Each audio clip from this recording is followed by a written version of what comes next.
1er octobre 2008. Expérience 50. Un peu de fun et d'ego à lâcher au quotidien.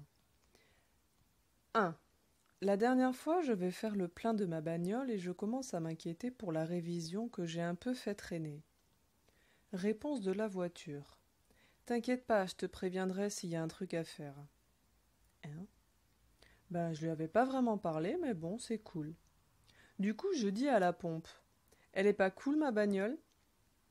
Bof, moi j'en vois passer des centaines comme ça tous les jours. Donc on peut aussi parler avec une bagnole et une pompe. Eh ben, j'ai essayé avec plein d'autres objets, mais bon, j'y arrive pas. La bagnole, ça devait être un coup de bol. Sûrement mon ego qui bloque encore. 2. L'autre soir, je vois mes chats sauter brusquement du canapé et se mettre au garde-à-vous devant la cuisine.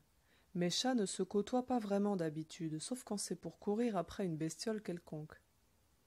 Ils ont les yeux comme des soucoupes et les oreilles dressées et regardent un truc dans le vide. Je m'approche et je sens une énergie chaleureuse de haute fréquence. Je reconnais sans problème des elfes. Il y en a au moins 3.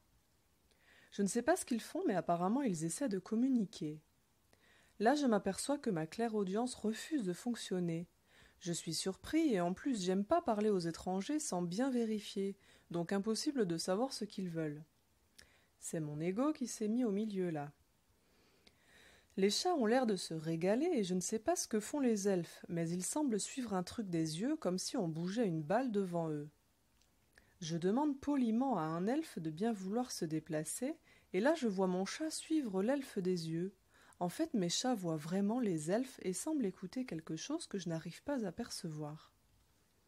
La scène dure un bon moment, plusieurs minutes pendant lesquelles je ne sais pas trop quoi faire. Puis finalement, je laisse mes chats à leur réunion en me disant que si on me transmet des infos, je les aurai bien un jour ou l'autre. Ou peut-être bien que les instructions sont juste pour mes chats, va savoir.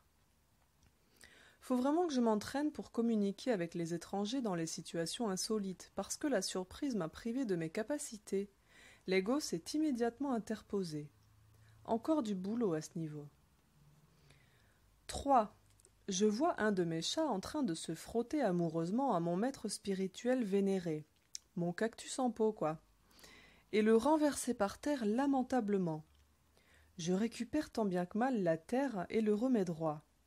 Là, je demande au lutin s'il ne veut pas que je le mette ailleurs, parce que bon, quand même, ça manque de classe de se faire répandre comme ça par terre. Non!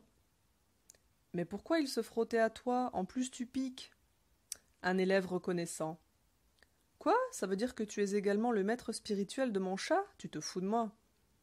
À ton avis, pourquoi j'ai voulu que tu me ramènes chez toi? Et puis pourquoi les chats n'auraient pas le droit d'être guidés? Ah, oui, c'est vrai. Bon c'est bien, mon chat et moi sommes enseignés par le même cactus. C'est mon psy qui va être content. 4. On boit une bouteille de champagne chez la thérapeute de neurotraining.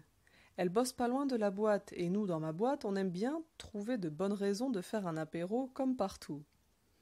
On discute de tout et de rien et elle nous explique qu'ils ont des tests de neurotraining qui permettent de déterminer si la personne est folle ou pas. Ah bon, et vous faites quoi si la personne est folle? Je trouve un prétexte pour ne pas faire la séance et je ne la reprends pas. Moi je joue pas avec les cas psy, ça peut être les plus déglingués qu'autre chose. Ça veut dire qu'on va tous passer vos tests avec succès? Eh oui.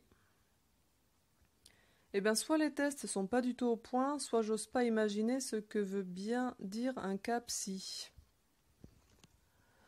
5. Aujourd'hui, je fais la grève. Pas de connexion et pas d'énergie, c'est le thème. Un peu de repos dans le matériel, ça fait du bien. Donc je coupe mes perceptions et ne m'occupe que de mon corps physique et du monde matériel.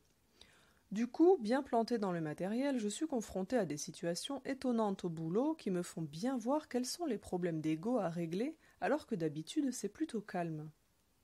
À un moment, ma patronne entre dans mon bureau avec un espèce de bouquin où tu choisis une page au hasard et où tu as un petit message divin pour la journée. Elle insiste comme une malade pour que j'en lise un au hasard. Je m'exécute, pas très motivée. J'ouvre au hasard et je vois écrit « Si tu n'as pas foi en moi et en toi et ne veux pas le bien des autres en mon nom, comment veux-tu réaliser quoi que ce soit? Ah, c'est pas un peu fini, manque de foi, peur de devenir fou, égocentrisme, toujours les mêmes problèmes encore et encore.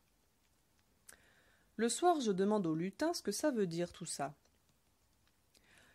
Tu ne peux te mettre hors de portée de l'esprit, que ce soit par énergie, par voyance ou par expérience dans le monde matériel, il trouvera toujours le moyen de communiquer avec toi.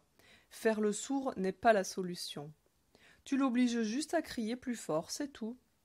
C'était ça la leçon du jour. À demain donc pour recommencer à essayer de communiquer et d'aimer tout le monde sur la route. Confiance, tu y arriveras. Je vois. Le monde est un océan d'énergie intelligente ou de conscience, au final ce qui explique qu'on puisse réellement parler avec tout. Plus l'ego est important, plus la peur est grande, parce que l'ego est constitué de peur, et plus l'ego faiblit, plus la peur quitte notre vie, et l'esprit s'installe au lieu des pensées et du mental. Donc au lieu de s'enfoncer dans un univers cauchemardesque, le calme s'installe en nous au quotidien.